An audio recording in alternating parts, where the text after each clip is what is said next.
uongozi wa Wizara ya Fedha na Mipango umekuja hapa kuangalia, ukishirikiana na mtakwimu mkuu wa serikali pamoja na timu yake, umekuja kuangalia mradi huu, hatua iliyofikia.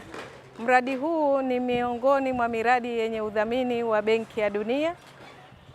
Majengo kama haya ni matatu, moja linajengwa Lindi, lengine linajengwa Simiyu na jengine linajengwa hapa Pemba.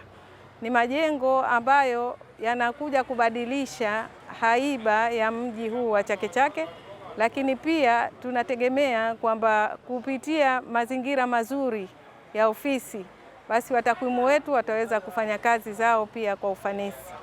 Jengo hili limeanza ujenzi kwa kampuni ya Scenic Construction tarehe 19 Septemba mwaka huu 2025, na tunategemea ujenzi huu utakamilika baada ya miezi 18, lakini kwa mujibu wa tulivyokwenda kuangalia, basi wanasema wamejipanga waweze kukamilisha ujenzi chini ya miezi 18. Sisi kama wizara kwa kweli tumefarijika, tunaona hatua ya ujenzi inavyoendelea imetupa moyo ya kwamba ujenzi utakamilika kama ilivyopangwa.